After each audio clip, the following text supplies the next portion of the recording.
తెలుసు.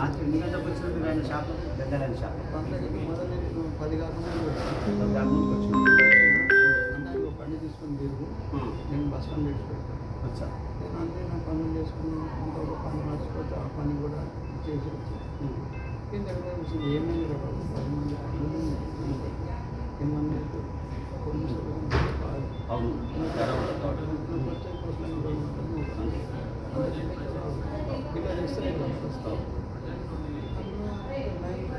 हाँ 2 मिनट तक अपन भाषण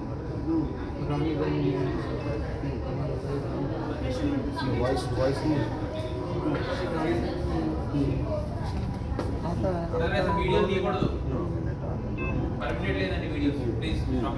మొత్తం పబ్లిక్ అంతా మనం కూడా పోదామా అన్న? స్టార్ట్ అన్న. వచ్చిందా సతీష్ రాజు?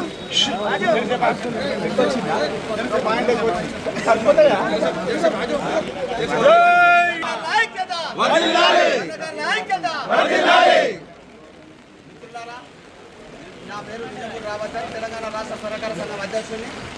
నిన్న రాత్రి 10 గంటల సమయంలో సిరిసిల్ల వాసి ధర్మవరం శ్రీనివాసాచారి పని నిమిత్తము బెంగాలీ అతని దగ్గరికి నిన్న సాయంత్రం రావడం జరిగినది నైటు.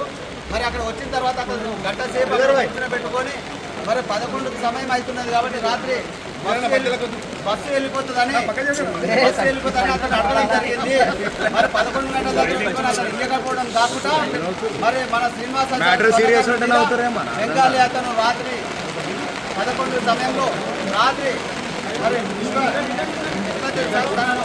మానవత మానవత మానవత మానవత రూపం లేకుండా మరి అతను నరరూప రాక్షసుగా మారి మన స్వర్ణకారుల పైన రాత్రి అఘాయితం గుర్తించారు.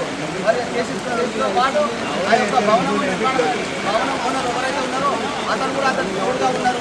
ఉన్నప్పుడు కూడా మన వాళ్ళు మరి వాళ్ళు చుట్టుపక్కల గాడి కూడా మనం బయటకు వెళ్ళడానికి ప్రయత్నం చేశారు. కానీ వాళ్ళ సార్ అడ్డుకున్నారు. అడ్డుకున్నాక తోడే కనీసం 4 రక్తం కూడా ఎదగడం జరిగింది. మొత్తం రక్తం ముద్దులైన తర్వాత కూడా అతను ఆవేశంతో చెవులు కూడా కట్టేశారు. ఆ తర్వాత ఇంటికి అర్చవర్ గల చుట్టుపక్కల ప్రాంతాల్లో అందరూ వచ్చేసి ఆ రాత్రి స్థానికంగా ఉన్నటువంటి విశ్వకర్మ సంఘం జనరల్ సెక్రటరీ అయినటువంటి మన భాస్కరాచార్య తెలిసింది. అదే రాత్రి అందరికి మెసేజ్ పెట్టడం జరిగింది. తక్షణమే ఉదయం హైదరాబాద్ జిల్లాలో ప్రాంతంలో ఉన్నటువంటి సంఘాలలో అన్ని సంఘాలలో మరి ఏకమై ఈ రోజు జనరల్ బజార్కు రావడం జరిగింది. అందరూ కలిసికట్టుగా ఇవాళ పోలీస్ స్టేషన్ పోయి కూడా మన సిఐ గారికి రవికుమార్ గారికి కూడా తెలియజేసాం. అయ్యా మేము త్వరగా వచ్చి చేసుకొని బతికేళ్ళం. కొంతమంది మరి వేరే రాష్ట్రాలు బతుకు తెచ్చుకుని వచ్చినప్పుడు కూడా మేము వాళ్ళ మీద ఏమాగాయతం చేయలేదు. వాళ్ళకి బతుకు కూడా పనిచేద్దాం. ఈ విధంగా కూడా మరి మా మీదనే ఇంకా మన వాళ్ళు దౌర్జన్యానికి దాడులు చేస్తున్నారు. మరి గతంలో కూడా ఎంతోమంది బెంగాలీ వాళ్ళు ఇట్లా బంగారు మన స్వర్ణకారం ఉంచుతున్న బంగారు ఉత్పత్తి చేసే వాళ్ళు కూడా వేసుకపోయినారు. బంగారాలు వేసుకపోతే కాంప్లైంట్ ఇచ్చినప్పుడు కూడా ఇప్పటి వరకు రికవరీ జరగలేదంటే సిఐ గారు చెప్పినారు. నిజంగానే రాఘవేశ్వర్ గారు మీరు కాంప్లైంట్ ఇచ్చినా కానీ అక్కడ మేము వెళ్ళిపోయినా మేము ఇంతవరకు పట్టుకోలేకపోయినా అని వాళ్ళు నిస్వార్థంగా చెప్పినారు. ఆ విధంగా చదువుతున్నాం. మేము రాష్ట్రంలో ఉన్న స్వర్ణకారం కూడా చెప్తున్నాం. మీరు అందరూ జాగ్రత్త ఉండవలసిందే. ఇవాళ ఏ బెంగాలీలకు అడ్వాన్స్ బంగారం ఇవ్వకండి.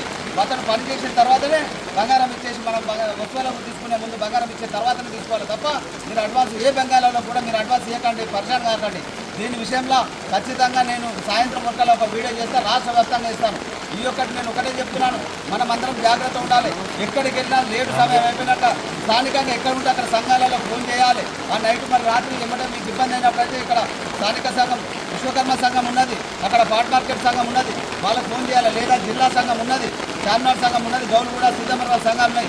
వాళ్ళ ఫోన్లు చేయాలి. మీకు ఏ ఇబ్బంది అయినా సరే పోలీసు వాళ్ళు పట్టుకున్నా సరే బెంగాళూరు అరాచకం చేసినా సరే ఆ విధంగా మనందరం కలిసికట్టుగా ఉండి మనందరం ఏ ఇబ్బందులు జరిగినా సరే మనకందరూ ఇవాళ రాష్ట్రంలో ఉన్నటువంటి సంఘకాలు మొత్తం ఇవాళ మన పలు జిల్లాలలో ఫోన్ చేసి చెప్తున్నారు. అయ్యా ఇట్లాంటి సంఘటన మనం విడిచిపెట్టేది లేదని చెప్తే నేను కూడా ఎమ్మెల్యే సీఐ గారు చెప్పిన సార్ మీరు మీద ఇతని మీద మరి ఖచ్చితంగా అటెండ్మెంట్ కేసు చేయాలి, చేయకపోతే మాత్రం సిపిఐకి కాంప్లైంట్ ఇస్తామని చెప్పడం జరిగింది. వారు కూడా సానుకూలంగా ఖచ్చితంగా అతని మీద చర్య తీసుకోవడం చెప్పిండు. కాబట్టి నేను ఇక్కడ జనరల్ బజార్లో ఉన్నటువంటి మిత్రులు సన్నకాలు కూడా ఇవాళ స్వచ్ఛందంగా అందరూ వచ్చి దీని మీద అందరూ కలిసికట్టుగా ఉన్నాం. ఆ విధంగా మనందరం కలిసిపోదాం. ఏ సమస్య వచ్చినా సరే రాష్ట్ర వ్యాప్తంగా స్వర్ణకారులు అందరూ కలిసి మనం ఏది సమస్య వచ్చినా సమస్య పరిష్కార దిశగా వెళ్దాం, శాంతియుతంగా మనం చేద్దాం ఏది ఉన్నా సరే. ఎందుకంటే వాళ్ళు కూడా చెప్తున్నారు సీఏ గారు కూడా అయ్యా మీరు మంచిగానే ఉంటారు, యూనిట్ ఉంది, అంతా బాగున్నారు, ఇక్కడ వచ్చేసి మీరు వృత్తి మీద దెబ్బ కొడుతున్నారు వాళ్ళు కూడా చెప్పడం జరిగినది. కానీ ఇదే విషయంలో నేను తెలియజేస్తున్నా, ఎందుకంటే మనం మాత్రం జాగ్రత్త వహించాలి ఖచ్చితంగా. ఎందుకంటే చీకట్ల పోలీసు వాళ్ళకి కూడా ఇబ్బంది అవుతుంది. బంగారం ఆభరణాలు ఉంటాయి కాబట్టి 10 గంటల లోపల మనం తయారు చేసుకొని వెళ్ళిపోవాలి. ఆ లేట్ అయితే మాత్రం మీరు కంపల్సరీ ఇంటిమేషన్ ఇవ్వండి. ఆ విధంగా సురక్షితంగా మీరు కూడా ఇంటికి వెళ్ళాలని నేను స్వర్ణకారులకు అందరికీ నేను తెలియజేస్తూ, మరి ఈ రోజు స్వర్ణకారులు ఇంత పెద్ద ఎత్తున 100,000 మంది మరి ఇలా రావడం జరిగింది. వీరందరికీ మన వృత్తిదారులు కూడా ఇక్కడ షాపులు కూడా అందరూ స్వచ్ఛందంగా బంద్ చేసినారు కాబట్టి మీరు కూడా రాష్ట్ర స్వర్ణకార సంఘం తరఫున అందరికీ కృతజ్ఞతలు తెలియజేస్తున్నాను. జై స్వర్ణకార, స్వర్ణకార ఐక్యత.